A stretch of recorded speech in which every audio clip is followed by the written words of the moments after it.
Hey, what's going on? Hey, I thought we'd do some TikTok today. That looks great. We have a webinar to do today. Oh, when you said webinar, I thought you meant a TikTok. The Wealth Esteem webinar. Oh, Yeah, this is much more I exciting. thought that was a little adventurous for you to want to TikTok with me. It would be. Yes, that's not my style. You know what's my style? What's that?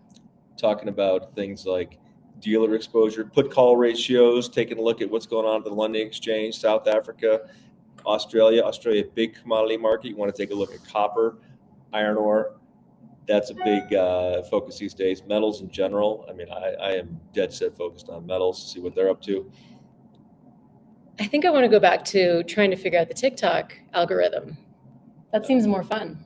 Oh, well, I disagree. So you said it was a Wealth Esteem webinar, right? Yes. Okay. Well, let's just set the stage here. Finance is very confusing. And all this stuff you're talking about, this is why, right? That's not fun. It just seems overwhelming. It seems way above my head. That is not Wealth Esteem. Fair In enough. fact, according to the American Psychological Association, the number one source of stress for Americans for 40 years in a row, 40, is money, followed by work, followed by the economy, which basically means the top three sources of stress have to do with money. So I've heard something like this before. yeah, that's why we're here to talk about Wealth Esteem, right? Finance should be fun, can be fun. And what my idea around Wealth Esteem is that you start talking about life, right? Anyone can talk about their life. Love it. Yeah. So, Wealth Esteem. I want to give you just a little bit of a picture before we dive into some things that hopefully will be helpful for you. And that is to take a look at the 4 quadrants of human flourishing. We all want to flourish, right? Animals and plants alike. So this is the 4 quadrants of human flourishing according to positive psychology. You've got work and education, play and leisure, personal growth and health, relationships and love. This is our own little variation of that, where we have the values at the center. The inner rectangle is your 5-year joyride, and the bigger rectangle is your long-term end game.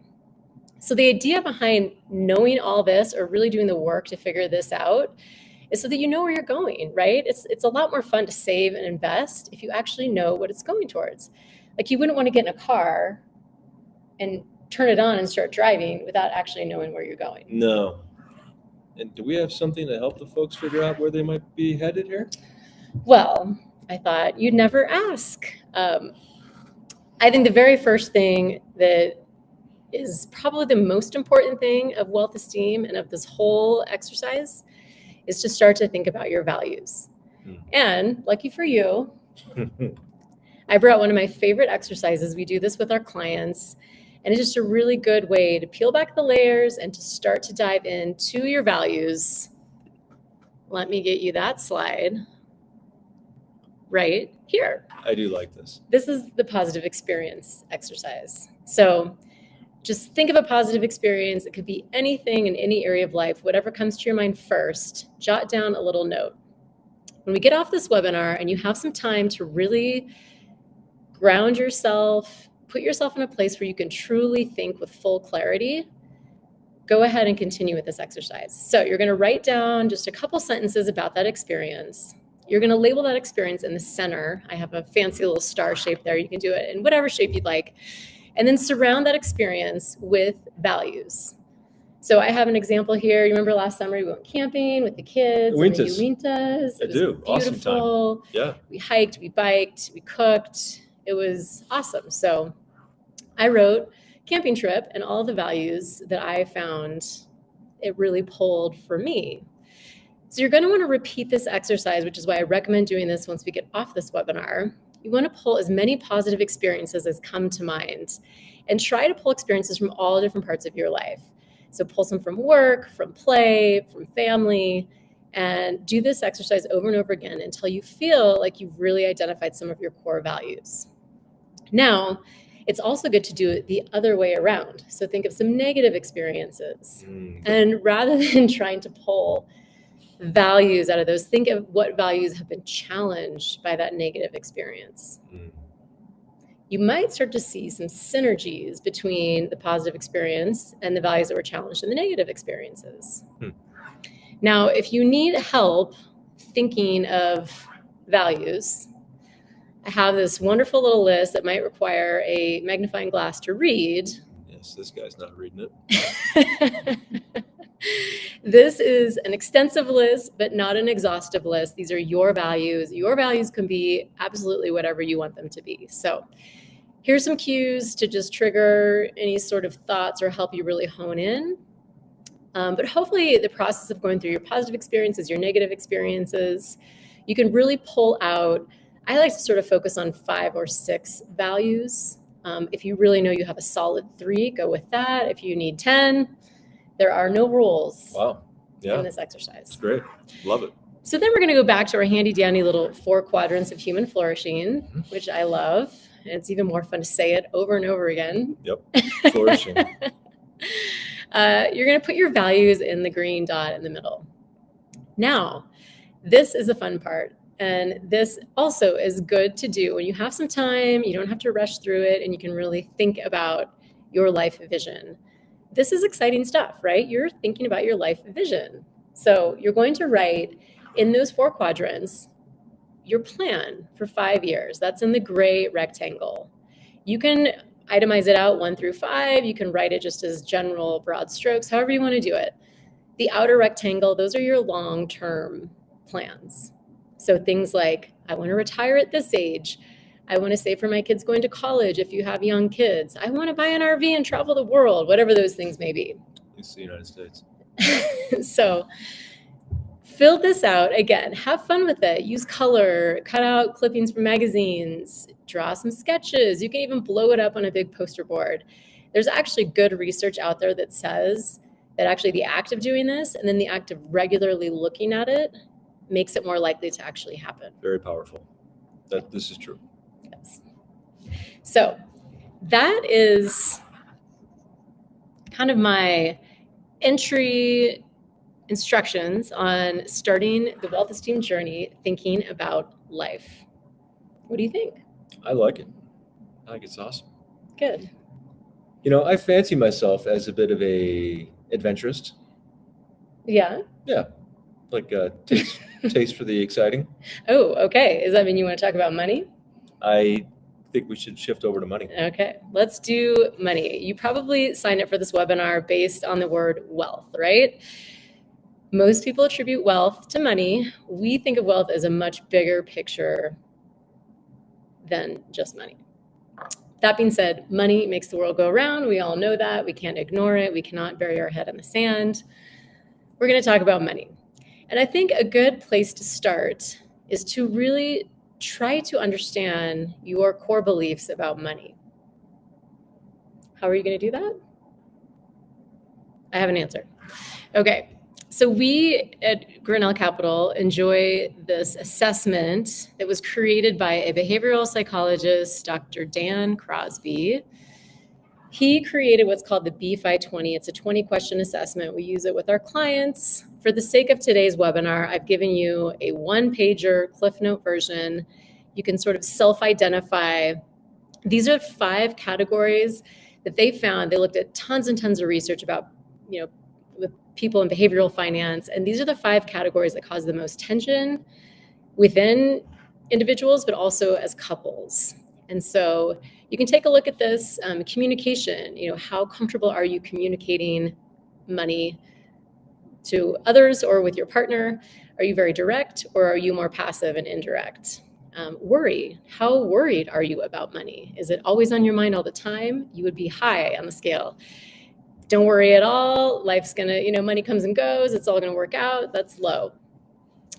Function, how secure are you? Planner who has dollar bills shoved under their mattress for the rainy day. You've got retirement figured out. You're set. You're probably more security focused. Are you the person that likes to fly by the seat of their pants, never know what tomorrow brings? That's more enjoyment focused. Orientation.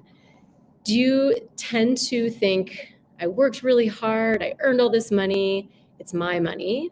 Or are you more community focused? People who are more community focused tend to not mind paying taxes. They tend to think more about the greater good.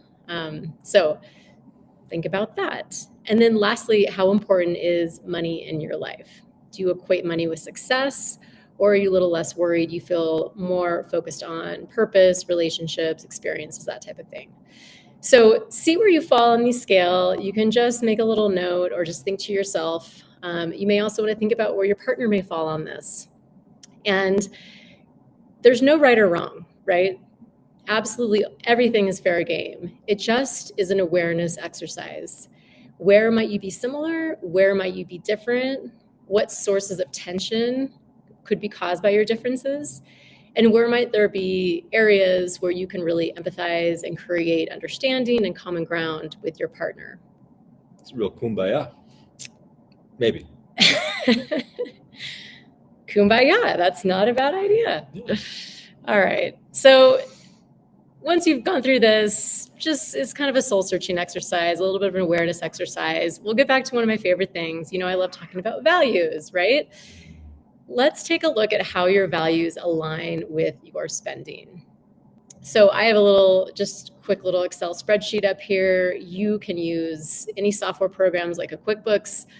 Most banks have ledgers you can download and print off.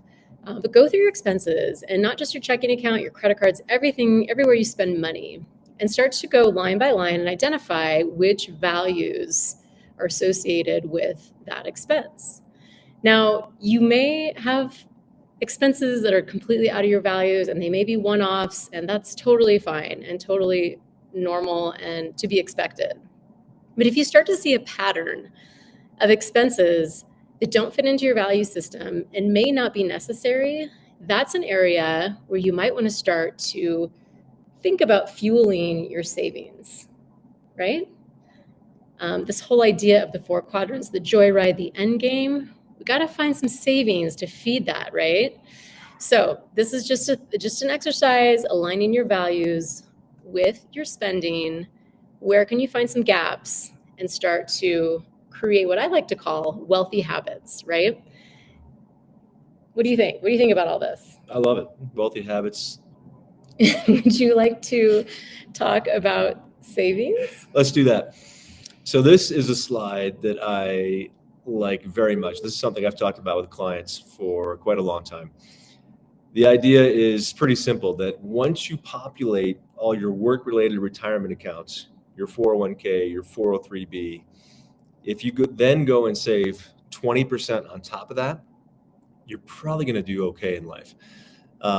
So to kind of put a little more granularity around that, the first thing you want to do after you populate those retirement accounts that are associated with the work, you want to take a look at an emergency savings fund. In general, that's 6 months of expenses that you set aside in case something goes on, you both lose your job, what have you, you've got that set aside, you're good to go. The next thing you want to take a look at is additional retirement type of accounts, traditional IRAs, SEP IRAs, Roth IRAs, things of that nature. After that, you go into short-term savings. Everyone's got a savings account. Now, a savings account they actually do something. They actually yield like 4%, 4%, what have you. So populate that short-term savings till you get to a point where then you can start to look at going into short-term investments.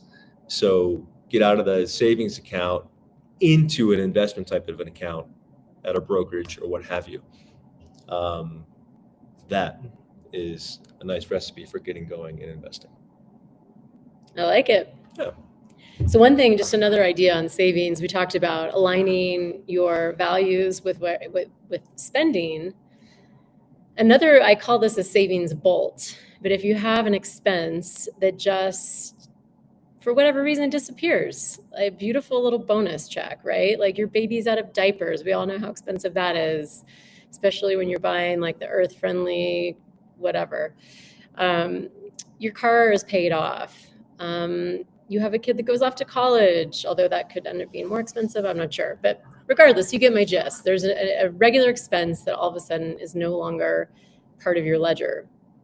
take that money and instead of putting it right back into your checking account where we all know we're going to spend it, put that also in that short-term savings account that ultimately can feed your short-term brokerage account or your short-term investment account.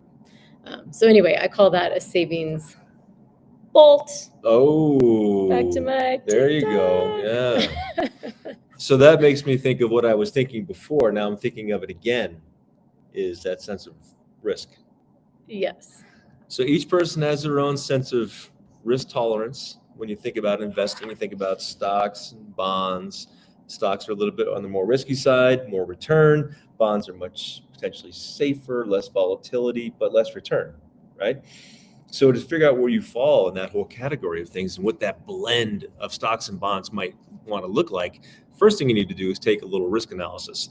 So this is super simple. We do a much more thorough evaluation with clients, but this can kind of get you pointed in the right path. You take a look at these different exercises here. The first one, how would you prefer to jump? Out of the plane? Some would. Bungee jump, off the high dive, or no way am my feet leaving the ground. Each one of those you can see gives a different point value. Figure out your answer, get your point value, move on to the next question. Are you asking like today or like when I was 22? No, right now. Okay. 22 is not relevant. You got to go back in the time I think machine. I'm going high dive. Maybe bungee. I don't know about skydiving. Yeah, I'm not doing that. It's Those hard are one and done. with the kids, you know what I mean? How do you feel about the stock market? Just the stock, if you're like me, you're the first one. Do you think the stock market's the greatest thing since sliced bread? It's the ultimate wealth creator, what have you. I love it. The next one, yeah, the stock market's been okay. I think it does pretty well. Yeah, I like it. That's worth 7. The next one after that, like, I don't know. I could take it or leave it. I think it does okay. I look at my statement once every 2 years. I guess it's doing fine. Maybe that's 4, or the one where it's like, I want nothing to do with the stock market. I don't like it. That's worth 1. Finally, this one's important. If the stock market drops 20% in a relatively short period of time, let's just say a period of a few weeks, what are you going to do? You put more cash to work and buying more stocks? Are you hiding under the table, going for cover? No. Are you going to keep calm and just sort of wait this thing out, see what happens? Are you going to sell and get out? I can't take it. Or are you the one that has their cash in the mattress and you're never involved anyway? Figure out your total, put it in the box, get your number, move on to the next step. So once you get your overall number for risk, this kind of gives you an idea. You can figure out where you are in the range there. And the way to think about this chart is very simple. Where there's more risk, there is more potential return. I don't want to say return necessarily because that makes it sound like it's a sure thing. But where there's more risk, there's more potential return. Fairly linear, fairly easy to understand as far as that goes. Okay, so I've done my calculations. I'm at a 45. Okay, you're off the charts on risk. Okay, that's great. So it's super aggressive. Fast cars and freedom, baby. Yeah. Okay, so how do we allocate? How do we figure out So what again, to buy? Super general. We do a bit more of a thorough type work at the shop. But for you at home, this is an easy way to think about it. If you're the most aggressive, you've got all in stocks. The big, thick green band at the top, that's where you live. If you are anywhere below that, you're going to have some component of bonds involved in your overall asset allocation, as we like to call it. You've got all the way down to conservative, where you are living entirely in bonds. And in general, those tend to be people that have already made it and don't need to really generate income, don't need to assume any risk, right? Or B, they're just kind of old and have already made it and they don't like risk. So anyway, those are the risk averse. But so it runs the gamut. Figure out where you are, and this gives you your general breakdown of stocks versus bonds and where you should be living. Okay. Well, so what if I'm just thinking about that trip to Africa I want to take? Yeah. Oh. How do we time this? Ooh. Can I say the fancy word? I love this word. Almost as much as I love the word nuance. Love the word nuance. Not a lot of nuance to this, but the fancy word here is duration, which we like to use to describe a period of investment. So trip to Africa, if you were looking to do that trip in 6 months, you're probably living in cash equivalent type investments. That's what that little black zone is there. So here you're looking at CDs, your high yield savings account, short-term treasuries, not a lot of volatility there, things of that nature. Pretty much not going to have any downside, going to have a little bit of yield, 3-4%, that type of stuff. Bonus question. Yes. You get extra points for this. Okay, I'm ready. If one wants to know what a CD is, or a stock, or a bond, or a fiduciary, or anything along those lines, financial terms broken down, made easy, where would they go? Oh, that'd be nice if you had that. You know what? That does exist. You know where that is? Where is that? Our website. Oh, 2 points. Back to the regular scheduled program. So after you've got something that's going to be a year in the making, then you can get into our little hourglass up there, kind of our sort of pie chart. That's a mixture of stocks and bonds. So maybe you're talking about 60% stocks, 40% bonds, because a one year out does allow you to get into some stocks so you can generate a little bit more return, make that goal happen for you. 5 years, now you're talking about going into your risk tolerance that we talked about before. So you can, if you are an aggressive risk person, you probably can do an aggressive allocation. 5 years is a pretty long period of time. And along that way, you are going to be going for a joyride goal. So you will be rewards of that investment to go towards your joyride, towards that toy, towards that car, towards that trip, whatever it is. And there you go there in terms of that green bar. And then after that, if you're looking out 10 years and beyond, that's the end game type of stuff. That's retirement. That's kids' college. That's health savings. That's long-term care. That's all that kinds of stuff.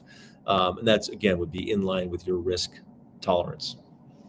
You're talking joyride. You're talking end game. I just am so eager and excited to pull up the next slide. My favorite chart. My favorite 4 quadrants.